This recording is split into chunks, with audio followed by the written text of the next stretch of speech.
I have a canvas curtain up behind me because I have children, and it's a bit it's like a disaster. My house is a disaster, and it's like I'm just kind of like tiptoeing over Lego, and it's either I spend like 45 minutes picking up Lego and tidying up, or else I'll take 45 minutes to like do some work.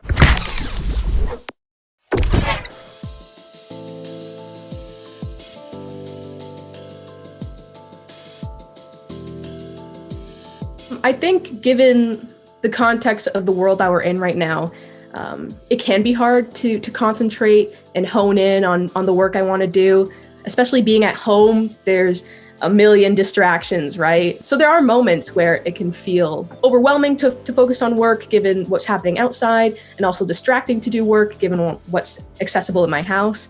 It's just that there's so much opportunity to procrastinate, and I can be a major procrastinator. I'm classic, like, oh, that shelf looks really, I should rearrange that shelf. And I think for the first time in history, everyone in the world, everywhere, it doesn't matter where you're from, what's your culture, your language, your traditions, your day-to-day, your background, everyone had to go through the same thing. I haven't had a whole lot of time to do the work that I love to do, but I'm also doing work that is kind of like challenging. I'm challenging myself in different aspects in things, and trying to also like diversify like the work that I do. So I'm taking online classes for different things. I think that's probably the challenge everybody's now realizing. It's like, oh my God, working at home is hard because, I could cook something, or there is laundry. I am a big believer in getting dressed in the morning, dress for success.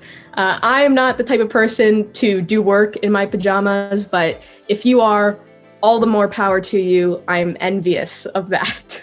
I confess I wore a skirt the other day for the first time in a very long time, and that was interesting. I was like, okay, I'm putting a skirt and some tights on. It's like...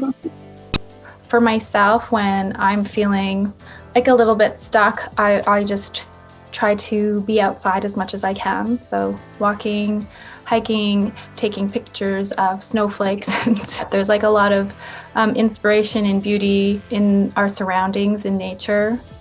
Creativity can be expressed in so many things. Like it could be the way I, arrange my furniture in my house. And obviously that is an art, but there's an artistic expression there. So I think the pandemic allowed everyone to understand how important their surroundings are, how important the music in their life is, the movies they watch, the books they read, the paintings on their walls, the visual world around them. And I think art is often used as a tool to understand a crisis or even a personal difficulty, a personal challenge. So I think we're used to, as artists, taking these external issues and sometimes internal and making sense of them through art.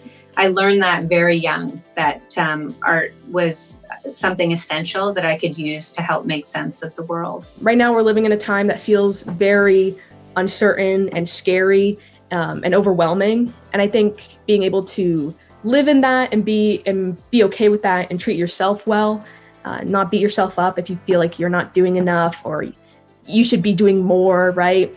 So yeah, just treat yourself kindly, because that's important, I think.